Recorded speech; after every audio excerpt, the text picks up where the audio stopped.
E aí, pessoal, sejamos todos muito bem-vindos ao nosso primeiro podcast atualmente. É um podcast pensado para discutir temas atuais, relevantes acerca de saúde mental e os seus desdobramentos. Esse podcast ele foi idealizado por um grupo de setores aqui, a coordenação acadêmica, o NED, o setor de gestão e gente, a coordenadora de projetos educacionais, o NAPED, COPEX, TI e marketing. Então, esse grupo se reuniu de fato para propiciar esse momento tão importante e significativo para todos nós aqui. E hoje, para dar início ao nosso podcast, nós vamos receber a Cecília Barros Cairo e a Isabela Arruda Soares. Sejam bem-vindas, um prazer e satisfação estar aqui com vocês. E eu já quero abrir um parênteses aqui para dizer, gente, minhas eternas mestras são minhas professoras de vida na carreira da psicologia. Cécia e Isa, eu vou deixar esse tempo para vocês se apresentarem e dizer da alegria mesmo, viu, da satisfação de estar aqui com vocês duas. Deixar contigo agora, Cécia, sua apresentação. Tarefa difícil, né? Já começa com uma tarefa difícil.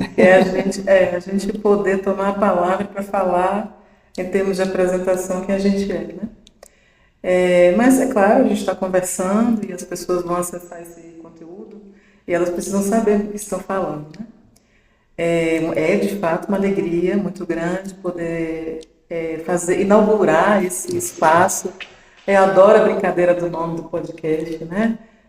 Vocês contaram atualmente nessa coisa de que a gente tem que avançar, né? No momento de pensar a saúde psíquica e, em relação a ela, o sofrimento psíquico, as maneiras de viver, as maneiras de sofrer, as maneiras de amar, as maneiras de se relacionar no contemporâneo, né? Então, que seja de muito sucesso esse podcast pensado por uma equipe inteira, né? Que vocês possam receber pessoas que ajudem a pensar, que ajudem a avançar, e que todo mundo que possa ouvir possa se divertir e também aprender um pouco, né? Essa coisa de se apresentar, vamos lá. Hoje eu costumo me apresentar de um modo mais sintético, né? A gente vai avançando na vida, na profissão e descobrindo que a redução é importante, né? Essa coisa mínima, o mínimo necessário, às vezes faz mais efeito, faz mais sentido, né? Então, quem eu sou hoje, né? No momento atual, no atualmente da minha vida, eu sou psicanalista, sou psicóloga clínica, trabalho essencialmente no meu consultório, e também sou professora, né? Hoje eu me dedico a aulas em pós-graduações, em específico nessa área da psicanálise. Eu sou muito contente quando posso estar circulando o pensamento e pensando junto, né? Você diz assim, minhas eternas mestras, fomos professoras e somos professoras, mas você hoje, professor, sabe disso, né? A gente, no nosso ofício, o que a gente mais faz é aprender enquanto a gente ensina, né? Então, não tem ensinar sem aprender. E aí, o seguir aprendendo também é uma centelha para mim, na vida e na prática, né? Então, essa sou eu hoje, no campo da profissão. Perfeito, né? E agora Isa? Quem é você? Certo, né? Então, primeiro eu queria dizer da honra, né, do prazer de estar hoje iniciando esse pontapé importante no nosso podcast, né? Como o Bruno bem apresentou, é um projeto que envolve, né, várias pessoas, vários setores, e a gente quis trazer para debate, trazendo pessoas também importantes para discutir temas contemporâneos que tangenciam a saúde mental, que falem da saúde mental, das inquietações, né, dos modos de existir, dos modos de se pensar, de se viver. E a gente traz não menos, né, ou nada mais, nada menos, né, como grande honra a presença de uma pessoa que particularmente atravessou a minha vida, e eu conversava com o Bruno antes de começar, eu falei, gente, eu vou falar o quê de Cécia? Né, falar um pouco da minha história, falar de Cécia. A gente se conhece há algum tempo e o tema saúde mental, na verdade, atravessou os nossos caminhos, temos trabalhos aí em comum aqui no município, né, Cécia? Hoje eu estou na coordenação acadêmica aqui da Faculdade de Santo Agostinho, mas na docência já estou há 18 anos, né, trabalhando, então, de fato, esse lugar de aprendiz, como o Cécio falou, eu acho que é um dos mais encantadores no processo da construção da aprendizagem, da relação com o outro, onde a gente se permite essa troca o tempo inteiro de conhecimentos. Atualmente, né, estou na gestão e também tenho descoberto, né, outras perspectivas de atuação, né, e de pensar, né, a mim mesmo enquanto sujeito, enquanto pessoa, em outros contextos profissionais. E trabalhar esse podcast hoje refletindo como se eu retornasse às minhas origens, em que eu fui capturada pela área da saúde mental. Então, mais um prazer muito grande de estar com pessoas muito importantes e compartilhando desse momento. Perfeito, né? Brilhante já a apresentação, né, gente? Agora vamos, de fato, dar continuidade à discussão acerca da saúde mental, né? Nossa ideia aqui, claro, né, é perpassar, dentro do possível, os seus desdobramentos, né? E se a gente for fazer um breve recorte histórico, né, ao longo do percurso histórico, o homem sempre se inquietou, né, de conhecer os modos de existir, de entender o funcionamento do pensar, do sentir, e lidando com questões muito basilares da existência, sofrimento, né, aspectos voltados que a gente tem um nome macro, saúde. E lanço aqui para vocês uma pergunta muito abrangente, aberta, e não se limite a conceituá-las, mas para a gente buscar responder. O que seria então, né, essa saúde mental? E eu lanço para ti, Ceci, né, dentro da sua compreensão, dos seus estudos, da sua visão de mundo, né, o que a gente pode chamar de saúde mental?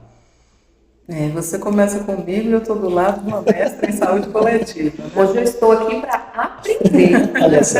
Então eu não estou no lugar de fala, eu estou no lugar muito mais de escuta e de troca, né, Bruno? Você sabe que essa pergunta é uma pergunta muito importante hoje, né? Claro, evidentemente, isso sempre foi um conceito e, mais do que isso, uma prática muito essencial, né, na vida cotidiana, né? Desde que a gente tem esse modo de vida chamado moderno, e a gente está situando, né, a existência no capitalismo, mais do que isso hoje no neoliberalismo, a saúde mental, ela não somente é uma espécie de conceito, como é um operador. Né? E em se tornando um operador das relações e diante dessas sociedades, vivendo assim nessa sociedade, esse conceito operador correu o risco, na realidade existe nesse risco de se tornar um produto. Né? Então, o que a gente entende hoje, quando a gente, por exemplo, abre o Instagram, vai ao YouTube, vai no TikTok, né, X, é que a gente observa que esse conceito de saúde mental, em suas mais variáveis formas, seja na figura do diagnóstico, seja na figura da confissão do diagnóstico, da medicalização desse diagnóstico, mais do que da medicalização do próprio sofrimento, né? As confissões em torno das terapias, né? Do que o terapeuta disse, o que o psicanalista diz, meu analista fez assim. A saúde mental ela não deixou de ser um cerne sobre o qual a gente possa operar, digamos assim, pelo bem social, no sentido do bem, do objetivo mesmo, do cerne real da questão, e se tornou uma espécie de produto, né? Não escaparia, né? Somos todos dessa ordem do objeto em algum nível, né? Por exemplo, agora a gente está gravando um podcast para consumo, né? Então, assim, a gente vai consumir isso que é escutado, e daí a importância, né, de que a gente possa fazer uma triagem, né? Possa fazer uma espécie de seleção do que a gente escuta, do que a gente reproduz, do que a gente pensa, do que a gente faz circular, né? Já para começar a conceituar a saúde mental tem a ver com isso, com o potencial de criação. Qualquer que seja o conceito, o viés de leitura do que vem a ser saúde mental, se a gente for pegar a Organização Mundial de Saúde, se a gente for pegar um compêndio de psiquiatria, se a gente for pegar na filosofia, os setores da comunicação que já trabalham com isso, e a própria psicologia, o que a gente vai observar é que a saúde mental, ela está concernida a uma espécie de capacidade que se tem de rearranjo diante da vida, diante dos impactos que as condições de mal-estar que a vida proporciona, seja da ordem de mal-estar social, da ordem de mal-estar ambiental. A gente tem uma grande prova contemporânea disso, que foi a pandemia do Covid-19, né? Que disse respeito especialmente a essa habilidade de se reinventar, diante daquele grande impacto que nos tomou a todos, né? De formas muito distintas, mas que foi avassalador, né? Em termos mundiais, né? Então, a saúde mental, o nível mais radical, me parece, do seu conceito, e da condição de operar na vida dos sujeitos, tem relação com essa capacidade de criação e de recriação, de si, das relações, com os outros, com o mundo, com a vida, né? Em psicanálise, a gente tem uma mania de resgatar Freud dizendo que a saúde do sujeito ela tem uma relação direta com as capacidades de amar e de trabalhar. Quando a gente avança um pouco mais, a gente vai entender que essa não é uma capacidade só concernida à maquinação do trabalho, levantar todo dia, bater ponto, se render, né, esse mecanismo que é necessário, que tem a ver com as relações capitalistas, neoliberais, enfim, tem a ver, sobretudo, com a disposição porque não é disposição ao trabalho, ao emprego, né, a isso, né, de poder cumprir o protocolo, né? É uma disposição para um nível de produção outra, diante disso que é o trabalho, um termo comum da coisa, né?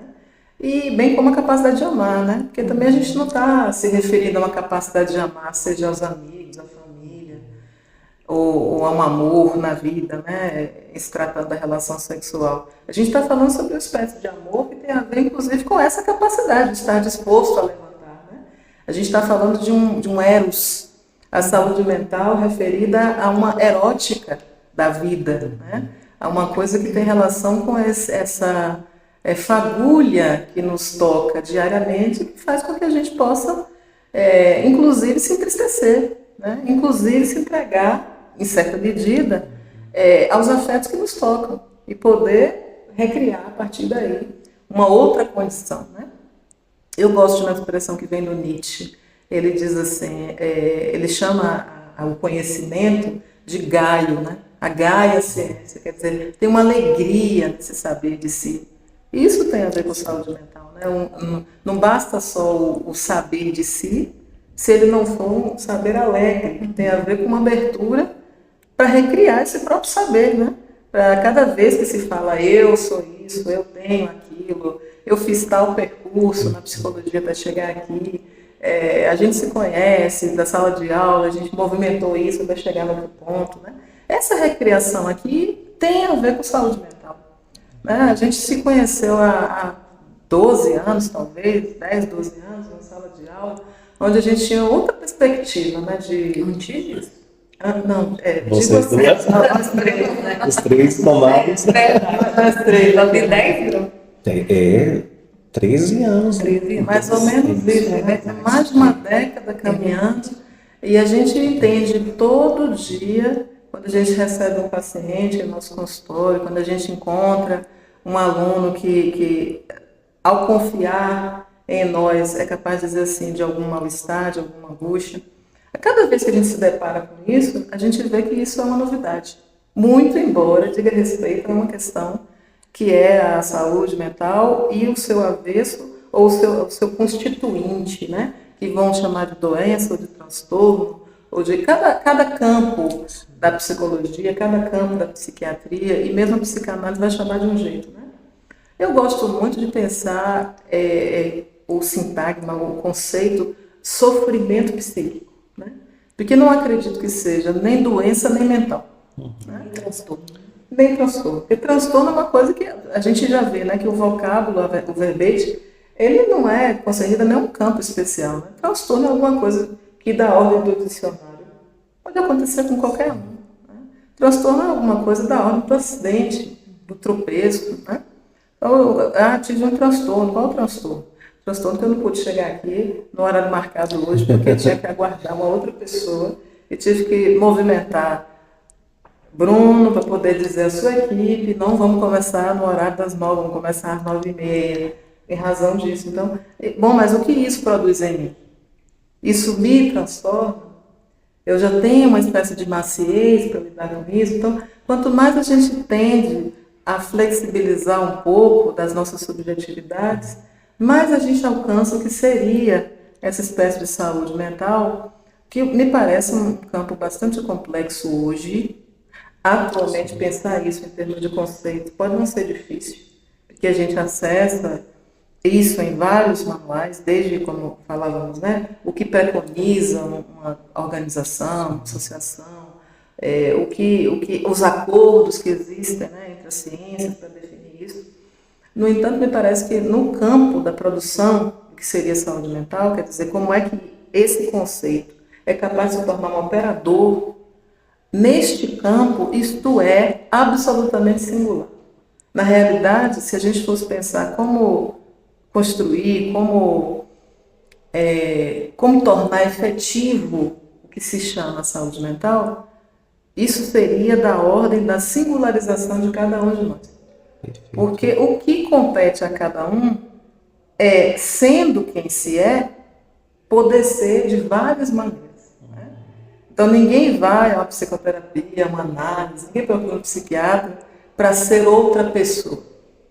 A busca é se tornar quem se é de outras maneiras, que sejam menos sofridas, que sejam menos penosas, que sejam menos onerosas, né? Que a gente possa fazer acordos entre o que a gente é e o que o laço social pede. Né?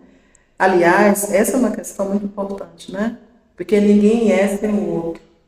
E a saúde mental, ela, dentro desse conceito, e não nos esqueçamos, né?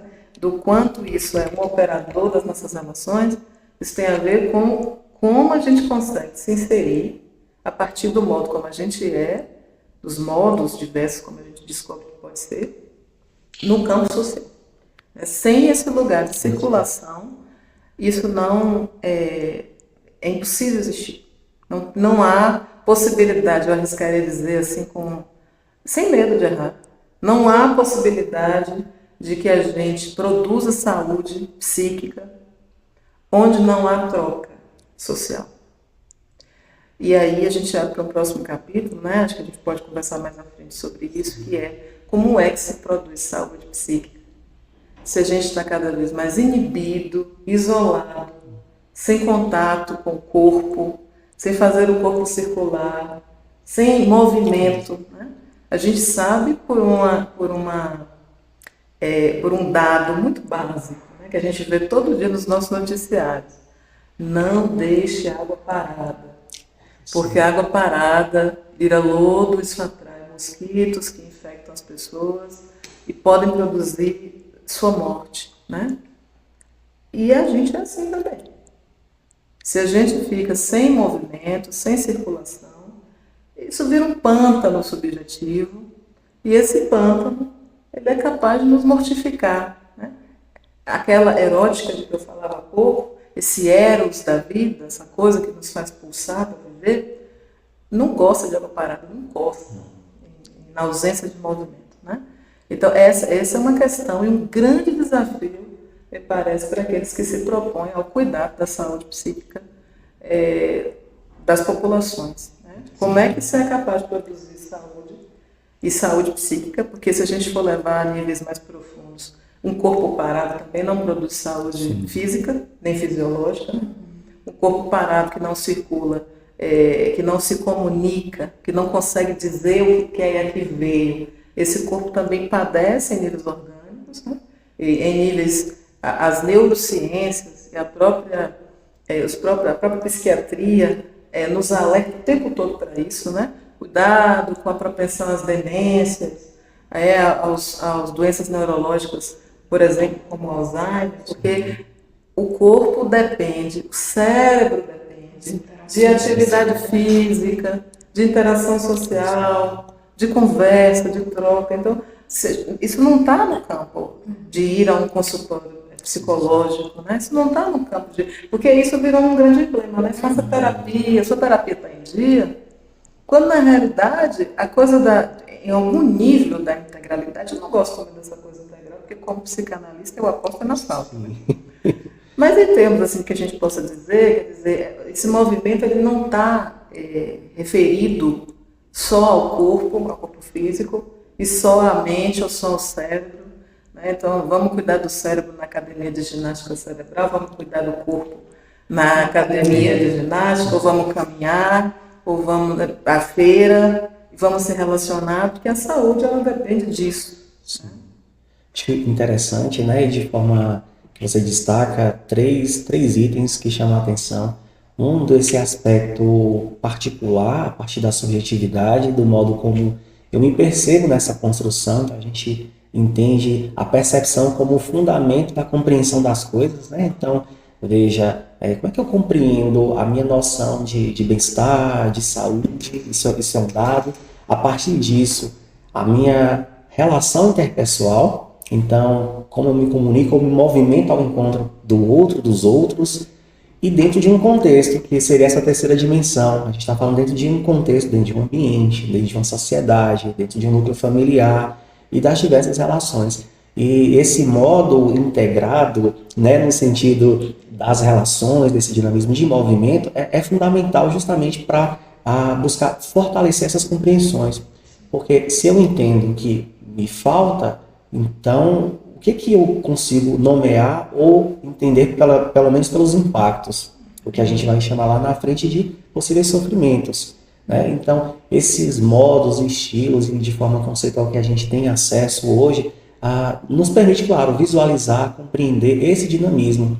É aquela máxima que a gente fala, pensar saúde mental é pensar sempre em um contexto, né? Então, que contexto? Que é produtor de fato de saúde, né? Mas também daquele outro aspecto de como eu me relaciono com esse dinamismo que é o modo de se existir.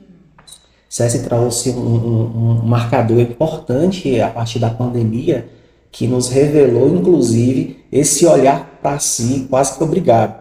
Mas esse olhar para si dentro também de um contexto, né? Então, a gente ficou ali em um confinamento, aqueles que de fato puderam, né? Porque a gente sabe das distintas realidades do nosso país, né? Outros que foram impedidos inclusive de trabalhar, porque a fonte de renda era aquelas pessoas que tinham que sair, enfim.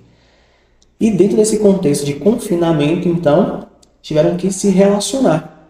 E aí se revela mais desafios ainda. Então, a inabilidade de diálogos, né? A inabilidade de lidar com determinadas expressões emocionais que são tão presentes, né? A gente também pensa marcadores a partir de uma fase de desenvolvimento muito importante, a adolescência. Os adolescentes que espera-se, né, dentro de um marcador que começa a se relacionar, ter essa ação de movimento para entender também as suas construções, e estava dentro de um isolamento. Então, naquele primeiro momento, de forma muito simplória, mas impedidos dessa relação externa de grande impacto. Então, olha o que a gente está discutindo aqui, né? A forma como este fenômeno pandemia revelou, inclusive, essa importância também dessa assistência. É claro que a gente coloca esse marcador não só a partir dele. Ao longo, né, do tempo, são fenômenos estudados, compreendidos por nós mesmos, que somos pessoas da experiência e da vivência. Mas olha como também essas invariáveis que surgem também revelam a importância, né, dessa compreensão. Então, o que eu quero dizer com tudo isso, né? Essa tríade de percepção das relações interpessoais dentro de um contexto, é meio que a gente consegue visualizar que cenário é este. Porque quando uma pessoa sinaliza, por exemplo, né, eu perpasso um sofrimento, eu lido com uma situação angustiante que seja, aí é nesse contexto que a gente começa a visualizar o que é chamado dessa angústia, o que é chamado desse sofrimento, né? Para não ser também só a pessoa a única responsável da manutenção de sua saúde mental, por exemplo, aqui. Culpabilizar o sujeito. Esse é um fenômeno das nossas sociedades atuais. Né? Exato. Que a gente é responsável pelo risco e pelo sucesso absoluto de quem a gente é, da nossa saúde, da nossa... Bom, então eu queria resgatar um pouco até do que César começou falando, né, sobre a complexidade do conceito de saúde mental. Me remetia a um autor justamente por esse recorte, né? Quando a gente fala de conceito, o conceito parece que limita, né? E de fato é um recorte de uma perspectiva de entendimento. Então eu vou trazer aqui o Paulo Amarante até para trazer um ponto de reflexão que ele coloca que quando a gente fala de saúde mental, a gente não pode estabelecer como uma dicotomia que saúde mental pressupõe a ausência de doença mental e vice-versa, né? Quando a gente está falando de saúde mental, a gente está falando de uma área de conhecimento, a gente está falando de práticas, enquanto a área envolve vários saberes, envolve construções, inclusive históricas, né? Porque a gente está falando, inclusive, de um olhar da saúde mental na perspectiva brasileira, que carregou um referencial europeu muito forte, inclusive dos conceitos que a gente traz de doença mental, de loucura, como ausência de razão, apagamento do sujeito, inclusive sujeito social. E, de fato, hoje, SESC traz um ponto importante que eu estava resgatando na leitura de ontem, a partir de uma mensagem de Bruno. Amanhã é SESC, né? De um livro que eu já li há algum tempo, Anatomia de uma Epidemia, de Robert Wittak, e ele traz exatamente esse recorte do capitalismo para uma expansão muito grande de diagnósticos na área da saúde mental. Eu acho que casa com o Bruno, que Bruno traz da pandemia, SESC também traz desse recorte, embora a pandemia de fato tenha declarado, né, o que se fala aí de uma nova epidemia, né, dos transtornos mentais, mas a gente vê de fato, seja com a atualização da CID, do DSM, a ampliação aí de diagnósticos em torno, talvez, de uma vivência, de uma experiência, o que nos coloca aí, em certa medida, até do que o relatório da saúde mental no mundo já trazia, que na perspectiva de avanço desses diagnósticos, praticamente ninguém sairia ileso com algum diagnóstico, né, relacionado a transtorno. Acho bem colocado o que SESC traz de problematizar, né, portador de transtorno, diagnóstico, doença, e trazendo uma perspectiva muito mais ampla da condição do sujeito, da experiência, inclusive, do sofrimento, né? Aí eu me remeti também a um autor que eu acho que se hoje eu fosse definir saúde mental, estaria mais em uma lógica próxima, né, do que eu penso, que é o George Canguilhem, quando ele fala da saúde mental como a capacidade de administrar as adversidades do meio, que eu acho que casa com o que o Bruno faz, né? É um sujeito, a gente não está enxergando na perspectiva da norma ou de um conceito, mas dentro de um contexto, como ele consegue instituir um movimento, né, uma nova ordem perante ao que poderia ser uma limitação, ao que poderia, para a sociedade, carregar um diagnóstico ou um transtorno, mas ele consegue acessar a vida do trabalho, as relações sociais e, por que não dizer, inclusive, numa sociedade capitalista, manter-se produtivo, né? Não só na produção do trabalho gerador de renda, mas na produção de sentido do próprio sujeito. Né? Isso é muito importante que você está falando aí, porque, inclusive, o Canguilhem era nietzschiano, né? O Nietzsche fala sobre isso, chamando grande saúde. Né? A grande saúde é a capacidade que cada um pode ter de refazer-se. Né? A grande saúde não é uma saúde plena, uma saúde total, né? Dentro do que se possa aprender de uma existência. Né? A grande saúde tem a ver com essa alegria possível, que também não é felicidade, mas é uma alegria, como uma espécie de entusiasmo que pode fazer o sujeito advir de outro jeito diante dessas condições adversas. Né? Agora, eu fico cá pensando, né, enquanto o Bruno retoma aquela condição da percepção de si mesmo, né, como esse lugar, inclusive, que a pandemia escancarou. Né? Agora você vai ter que lidar com você próprio. Né? E parece que escancarou, porque na realidade todo dia é isso. A gente acorda, tem que olhar no espelho, tem que se refazer, tem que se reconhecer. Né? E isso vai fazendo com que a gente precise lidar com quem a gente é. Né? As nossas crecas, todas estão diante da gente, e onde a gente vai atrás. Né? Então, a pandemia só escancarou isso, né? Porque nos colocou confinados. Olha, essa palavra é interessante, né? Porque confinado é com o finado. Né? A gente ficou mortificado, né? Dentro do aspecto das relações. Né? E essa coisa, quando escancarou, a gente percebeu que a gente também leva isso cotidianamente, né? A gente leva essa porção mortificada, seja pelas relações do sistema neoliberal, seja porque... Por que estou situando isso? Né? Porque é a coisa do perceber-se a si próprio. Quando a gente fala assim, né, como um determinante, ou como um elemento que poderia delimitar isso da saúde mental subjetiva, vamos chamar assim, né, de modo geral, pensando Amarante, Isabela, toda essa maneira de entender, né? A saúde da subjetividade, né? Se a gente pensa sobre esse viés, a gente já está, de certa maneira, fazendo uma espécie de protagonismo do sujeito em relação ao que dizem dele, né? Então, a saúde da subjetividade, ela não tem relação só com o sujeito dizendo que ele é, porque, na realidade, a gente é dito muito antes de dizer que a gente é, né? Você é Bruno, você é o filhinho da mamãe que nasceu para ser feliz, né? Aliás, eu vejo os imperativos. No meu tempo, eu brinco com os meus alunos hoje, no meu tempo era ótimo, porque os ideais familiares eram assim: eu quero que meu filho seja médico, eu quero que seja advogado, né? Hoje o ideal de saúde mental é: eu quero que você seja feliz, meu filho. Eu quero que você seja livre, minha filha, né? Então veja... Seja o que você quiser. Seja o que você quiser, né? Então veja o nível de exigência idealizado, né? E esse, aliás, é um ponto, eu diria assim, né? O que é a clínica da saúde psíquica hoje? Se não é a problematização ou a provocação que a gente possa fazer diante dos ideais. E os ideais neoliberais, eles nos dizem o tempo todo, na teatro, no Instagram, está lá todos os nossos colegas vendendo curso, produzindo, fazendo checklist. Hoje eu atendi não sei quantas pessoas, aí se for de outra profissão, né? Hoje eu corrigi 400 provas, né? Hoje eu levantei às 5, corri 2 quilômetros, passei com os cachorros. Né? Então, a gente é levado a acreditar neste ideal de alta produtividade desde antes da gente acordar, né? Porque antes de acordar, que eu digo de se levantar, a gente pega o celular que tocou o despertador e quando a gente desliga o despertador, a gente já vai no Instagram.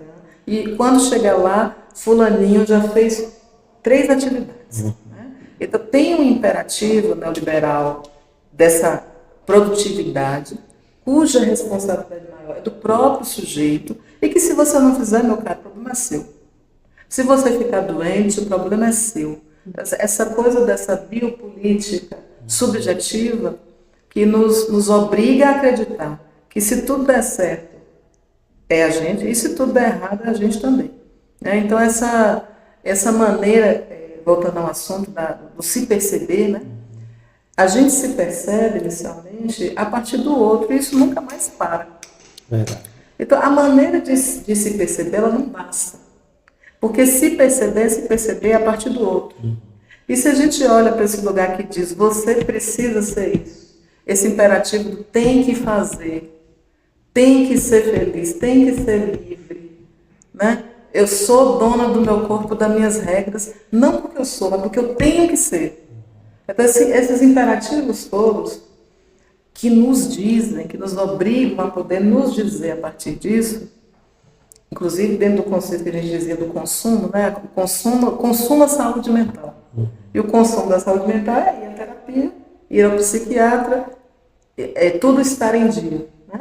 Então, esse lugar que nos diz antes, é aí que a percepção de si precisa ganhar um novo passo. E esse novo passo é que o sujeito possa dizer alguma coisa sobre aquilo que é dito sobre ele. Então, se alguém vai ao psiquiatra porque não está conseguindo lidar bem com a vida, e o psiquiatra diz assim, você está aqui com uma espécie de depressão inicial, e a gente passa a dizer que a gente está numa depressão para se relacionar com as pessoas, inclusive a gente coloca isso, como falava no início, né? Coloca isso na bio, está na bio do Instagram, né? Sou bipolar, sou TDAH, sou um diagnóstico super atual também, que é o borderline, né? Isso está na bio, porque as pessoas já passam a se relacionar a partir do que dizem que elas são. E a grande saúde, ou a saúde psíquica, ou a produção disso, ela concerne diretamente ao fato de que o sujeito, aí sim eu vou ter que dizer imperativamente, precisa conseguir dizer alguma coisa sobre isso que dizem dele. Então, quando chegam para dizer, eu vim aqui porque estou com depressão, a primeira coisa que eu pergunto é o que é isso? Mas o que é isso para você? Porque tudo bem, a gente está lá com o DSM do lado, a gente tem uma série de outros compêndios para poder nos situar. Mas o chamado a subjetividade precisa incidir diretamente no fato de que aquele que diz que tem depressão precisa dizer por si o que é que ele está entendendo que é isso que ele está sentindo. Porque ser nomeado pelo outro é uma coisa que a gente é desde que nasceu. Porque senão você não ia escolher Mas se o adulto, Cécia, tem mais clareza de dizer sobre si. Você falando aí, eu me lembrei, ao mês passado, uma amiga minha falou bem assim, amiga, me indica uma psicóloga que minha filha quer ir na psicóloga. Eu falei, mas o que ela está tendo? Não todos os coleguinhas dizem que vão na psicóloga. 10 anos de idade. E aí, você falando, eu me vejo também como produto do capitalismo, vendendo um serviço, criando uma necessidade. Assim como o morango do amor. Tá todo mundo, você comeu o morango do amor? Não, eu não comi, eu não gosto daquela casquinha dura, eu não vou comer. Mas há uma necessidade que é difundida socialmente. Isso, a necessidade que é difundida, você veja muito bem, pelo morango do amor, como bem associado à saúde mental como produto. Né? O que se vende não é isso, é a ideia disso. Exato. Então ninguém quer comer o morango do amor porque é gostoso, mas porque tem uma espécie de agalmática, né, tem alguma coisa dessa ordem da sedução, que é a poste da ideia. Que isso vem do capital, isso é uma discussão. Nós baianos não poderíamos deixar de criar uma acarajé do amor, que já está dando polêmica, né? É mesmo. Mas é isso, né? Essa produção é a produção da ideia. E a ideia é uma coisa que se desloca, porque o desejo é isso, né? O desejo se desloca. Só que quanto mais, a gente dizia, né, vamos dizer, tem a coisa da falta, que a gente começa a entender que porque tem uma falta tem que obturar. E o capitalismo é ótimo nisso, porque ele vai dizer, você está sentindo falta? Vai comprar que você fica bem. Mas você não faz parte, você não conheceu o morango do amor. É difícil para alguns dizer que não quis provar o morango do amor. Alguns, inclusive, quebraram o dente, porque comeram o morango do amor com casca muito dura, a contragosto, não queriam comer, mas há uma exigência do tem que fazer parte. Então, isso tudo vejam que o movimento de construção de uma saúde psíquica subjetiva, singular, ela é na contramão. Justamente. E esse é um movimento bastante difícil, né? Porque em alguma medida nós somos efeitos de grupo. Sim. E em alguma medida esses efeitos de grupo são assim, né? A gente vai sem e até saber. a condição de pertencimento, né? E acaba se desdobrando isso. À medida que vocês estão construindo e falando, né? Me ocorreu aqui uma questão bem interessante também, né? É que quando a gente traz, né, esses comparativos, eu menciono isso à população de uma maneira geral, né? Então, a gente vê modos de existir, né? Você citou aqui as redes sociais, né? Ali aquela grande vitrine de modos de se existir ou de se produzir aqui no caso, né? E aí, tô lá, o eu do exemplo, bem do exemplo, olhando, pronto, a pessoa acordou, já correu, já fez o seu café da manhã, espetacular, olha que mesa posta, bonita, né? Já foi trabalhar, eu estou aqui ainda, e aí nesse grau comparativo, quando a gente compara, de falta. Parece que eu nunca tenho, gera sofrimento. Idealizo modelos inalcançáveis porque não tem a ver com a minha realidade ou com o modo como eu tenho existido, enfim. Isso é interessante também para pensar essas formatações que são de fato postas, né? E fenômenos corriqueiros culturais também, né? Ainda só retomando o que a partir da pandemia a gente consegue também desdobrar, né? Ali, profissionais de saúde estavam na linha de frente, tiveram que ir ali de fato trabalhar, né? As pessoas que trabalham na reciclagem, por exemplo, foram impedidas inicialmente de trabalhar. Mas quem ligava à TV ou via anúncios, é fácil, começa a fazer um origami para relaxar e você passar o tempo. Será que toda pessoa poderia parar e fazer um origami? Não estou criticando o origami. O que eu quero dizer é que não existe um modo único de dizer o que todos deveriam fazer. E aí a gente chega numa questão interessante de ver também as distintas realidades, os modos de sobrevivência, né, as necessidades, os investimentos socioculturais econômicos, né? Hoje a gente pensa o próprio conceito de bem-estar, né, no sentido desse contraponto da saúde mental. Eu posso ir hoje no postinho de saúde e vou ser atendido e vou conseguir marcar meu exame e ter o meu resultado, né? Eu vou à praça aqui em Vitória da Conquista, eu vou a uma praça, eu me sinto seguro de ir nessa praça, eu posso me relacionar com aquelas pessoas, né? E o que seria a segurança também ali nesse contexto? Ou seja, a gente começa a ver esses desdobramentos a partir dessas relações, da experiência em nossa sociedade de uma forma geral. E os atravessadores, que são essas influências, né?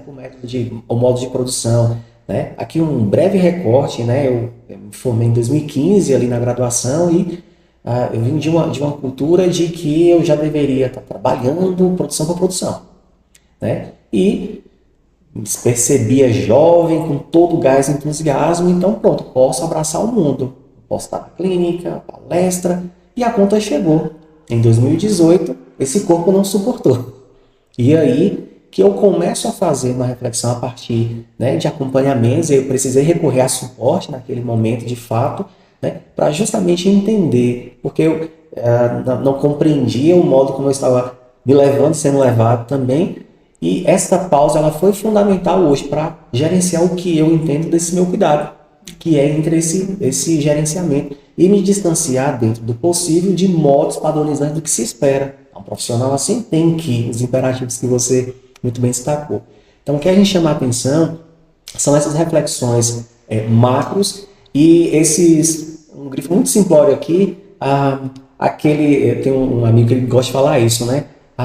Aquela temática que nos espera na esquina, que a gente está caminhando e aí surge um elemento inédito, esses pormenores, mas que constitui, de fato, ali, essa nossa compreensão e dimensão de modos de ter saúde, né? de uma forma geral.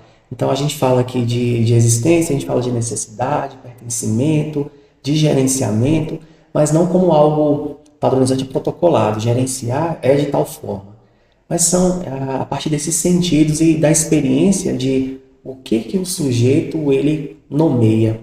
Quando o Cécio traz a questão diagnóstica, e todos nós perpassamos dessa compreensão também, no sentido até de trabalho mesmo, né? Mas eu tive um caso em que a pessoa coloca, Bruno, eu tenho tal coisa, né? E aí, numa busca ativa o tempo todo para ter um nome diagnóstico ali. Porque veio de experiências anteriores de que disseram que tinha aquele nome. E aí ficou naquela angústia e de uma forma muito com humor, de brincadeira mesmo, eu peguei uma folha de papel e escrevi, você tem, e entreguei para a pessoa. Mas Bruno, mas é assim? Eu falei, pronto, e agora? O que você diz a partir disso? O que é isso, afinal? Como é que você percebe? O que eu estou colocando dessa forma simplória é que como é que está hoje o nosso entendimento no sentido de que se eu sinto essa dor é um sintoma que tem um nome específico e eu me enquadro numa linha que cria uma identidade. Exatamente. Mas o que é anterior a qualquer nome, né? Então, o que eu coloquei aqui foram itens, né, do que a gente está justamente discutindo, dessas percepções, dos impactos dessas vivências e dessas experiências também, né? Sem perder de vista, claro, a seriedade também dos diagnósticos, no sentido, não com a palavra diagnóstico em si, mas de como uma determinada pessoa ela pode ser devidamente acompanhada dentro desse sistema macro também, não necessariamente só produzida por ela, mas é aí que tem a relação desse ambiente, desse contexto, né?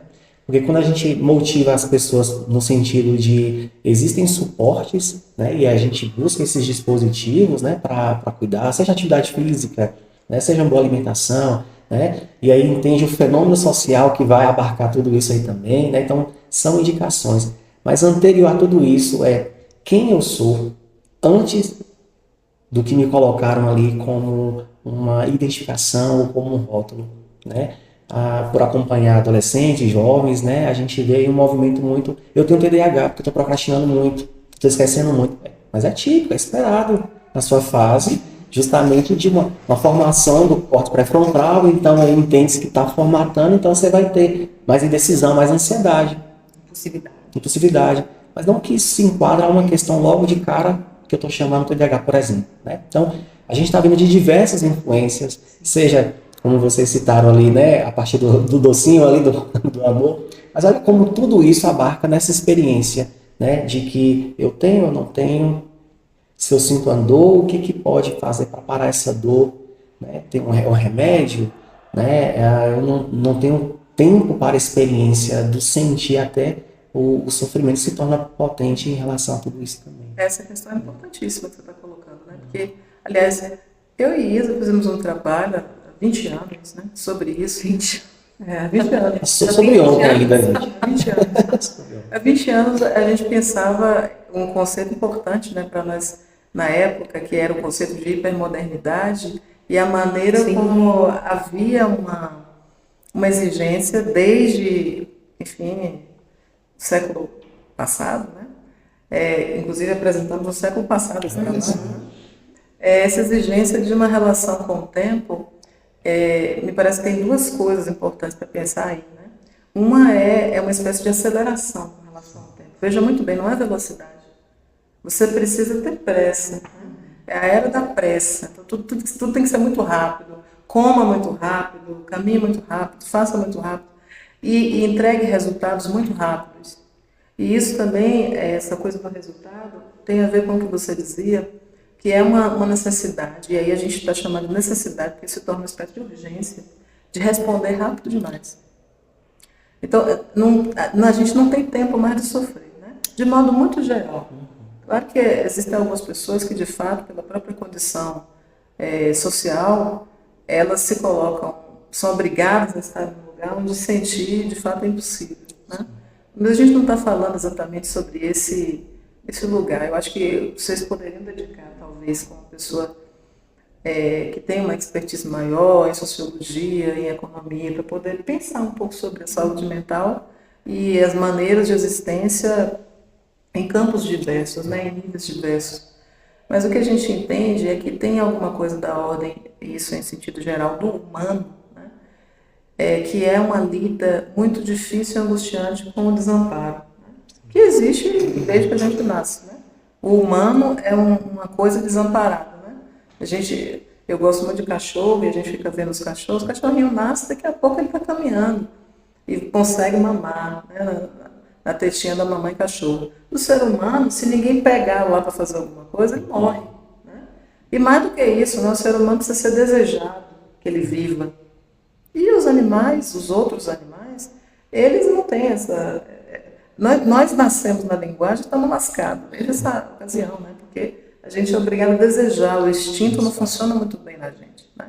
Então a gente precisa que alguém vá lá dar conta da gente. Depois a gente passa a vida inteira tentando fazer com que esse desamparo nunca mais apareça. Mas é como seu amigo diz, não só a novidade aparece a cada esquina, o desamparo também aparece a cada esquina.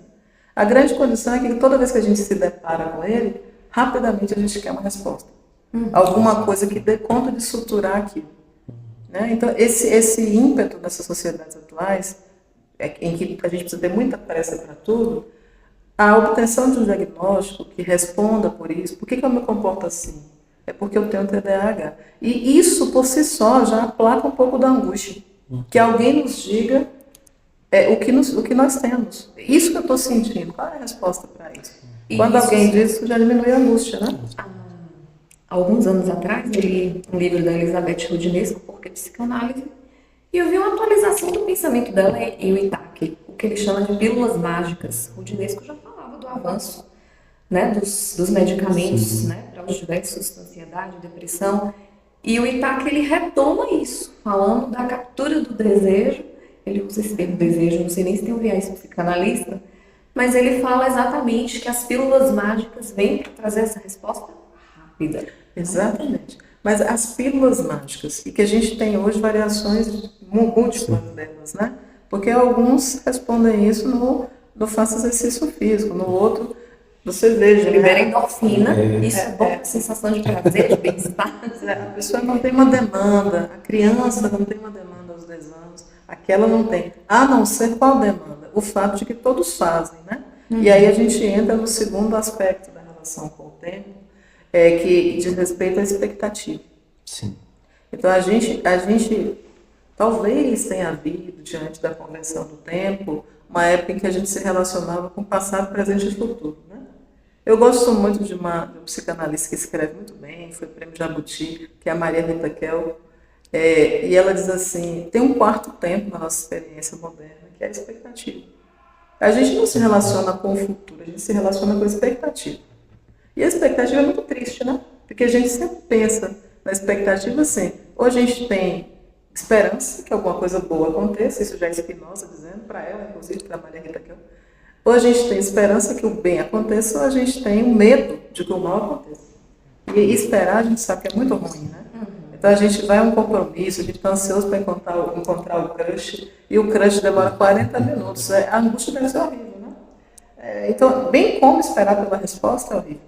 Então, esperar por qualquer coisa que nos tampone isso que a gente aprendeu a chamar de falta, e que na realidade a gente aprendeu, junto com todo o funcionamento do capitalismo, que se tem falta, porque a gente precisa ocupar alguma coisa aqui e não sustentá-la para a criação, para se permitir ver o que tem na esquina, seja uma novidade, uma boa ideia, ou o próprio desamparo, a gente não se permite ter esse lugar aberto para criar e aberto para sofrer consequentemente. A gente não lida bem com isso.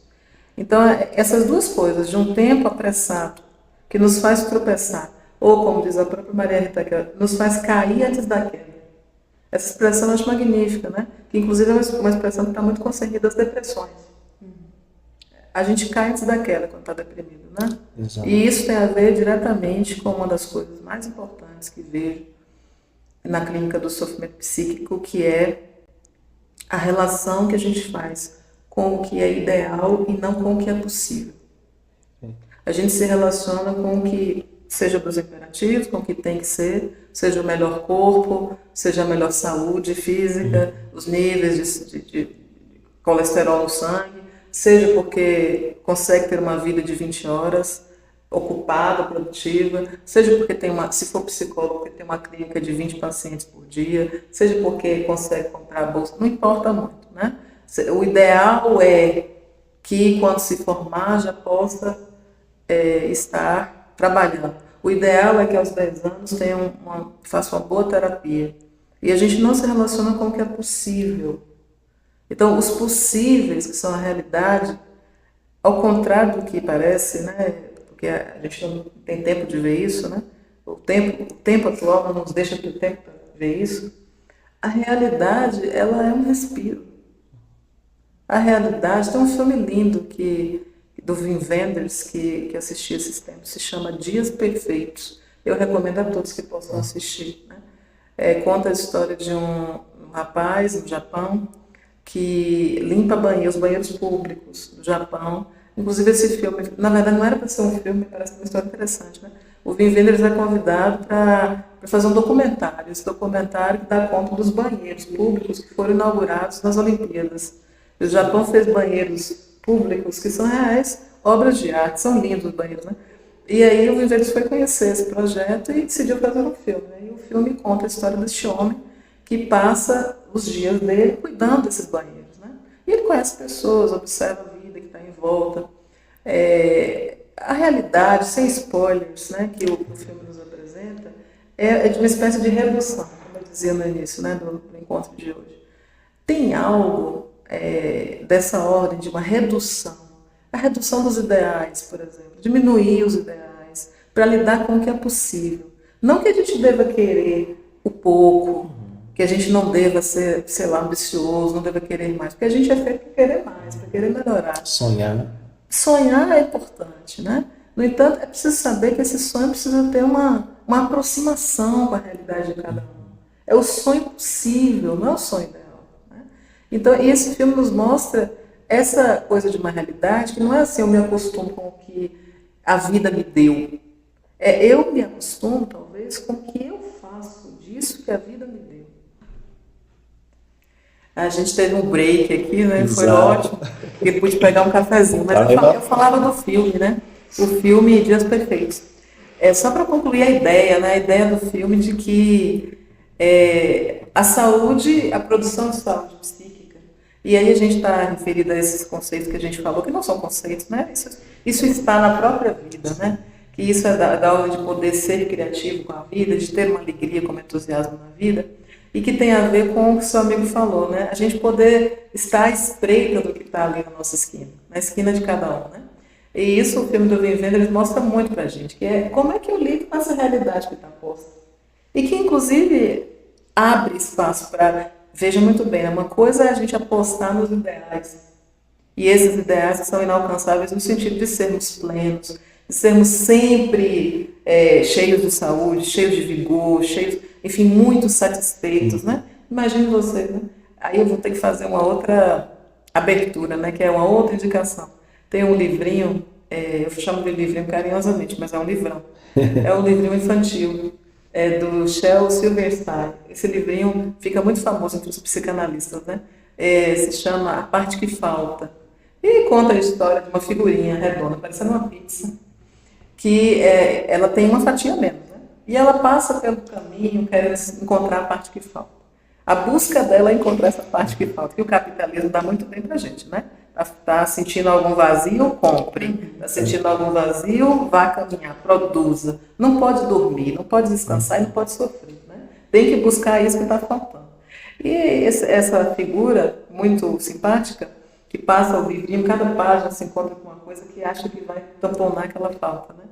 E aí quando ela encontra alguma coisa que parece que vai encaixar perfeitamente, ela não consegue mais cantar, não consegue mais falar. É muito bonitinho quando a gente lê em voz alta, porque essa figurinha fica assim, cantando ao longo das páginas. Eu estou procurando a parte que falta. Você quer ser a parte que falta? E aí, na hora que ela encontra, cumprimenta as abelhas, cumprimenta as borboletas, quando chega lá adiante, ela encontra a parte que falta e aí passa a caminhar assim. Não consegue mais ter esse vazio possível de criação. Não é o vazio existencial da melancolia, da tristeza, o vazio que nos deprime. Porque existe uma diferença muito grande, né? Preciso dizer. Essa coisa que desde quando a gente nasceu, eu falei há pouco sobre o desamparo, essa pequena coisinha, essa pequena inquietação capaz de nos mover para vivermos melhor e vivermos de outro jeito, né? A gente não dizer que tem um jeito melhor, um jeito pior. Existem jeitos diferentes. Encontrarmos jeitos diferentes e possíveis de viver, de amar, de existir, de se relacionar, jeitos possíveis de trabalhar, né? Jeitos que a gente dê à realidade conferir sua beleza e o nosso olhar, que é justamente essa porção do sonho, né? O sonho possível. O sonho possível. Bom, gente, gostaríamos de dispor de mais tempo, mas eu tenho certeza que o material que a gente buscou discutir, apresentar de fato aqui, né, foi um material contributivo, de fato, né? Então, as pessoas que vocês aí agora acompanhando, certamente buscando essas indicações, e nosso objetivo é produzir reflexões, né, a partir do que foi conversado e dialogado aqui. Eu quero dizer mais uma vez da satisfação, César e Isa, né, de estar aqui diante de vocês, né, e a gente aqui conduzindo o nosso... Você não está diante de nós, você está conosco. Né? Perfeito, olha. Entre nós. Entre né? vocês, perfeitamente, né, nesse primeiro podcast. E acompanhe, gente, porque nós temos outras e tantas temáticas atuais, relevantes também para a gente discutir e aprimorar aqui ainda mais os nossos saberes e entendimentos. Curiosa pelas próximas conversas de vocês. Muito bem. Inclusive, é importante destacar que ao longo dos nossos encontros a gente vai disponibilizar também um link, um formulário para vocês deixarem perguntas, sugestões também para participar aqui conosco. A gente queria agradecer imensamente a presença de César, dando aí o start nesse projeto que a gente está super empolgado, especialmente pela proposta, né, e também pelo convite de pessoas que vêm aqui agregar esses conhecimentos, essa partilha, né, de reflexões, de vivências e, sobretudo, para a gente ter essa presença tão querida entre nós, que é César, conosco. Né, estamos aqui partilhando desse momento de troca. Diz o meme, né? Não é terapia, mas é terapêutico. Foi terapêutico pra gente, né? Perfeito. Então foi muito bacana estar aqui com o César e a gente espera que vocês também se deleitem, né, nesses conhecimentos, nessas reflexões, e teremos aí outros convidados também para nos presentear, né, com essa proposta aí de reflexão. Foi um presente enorme para mim. Eu espero que a gente possa enfim, conversar mais. E eu adorei, me senti super à vontade. Vocês são muito especiais para mim. E é muito especial estar aqui, né? Eu acredito muito na proposta de vocês. Acho que tão logo vocês tiverem um curso de psicologia vai ser o máximo, né? Inventivo, acho que tem tudo para dar certo. Vida longa ao podcast, vida longa ao atualmente. Né? Acho que a duração vai ser potente. Perfeito. Então é isso, gente. Muito obrigado e até uma próxima. Valeu. Tchau, gente.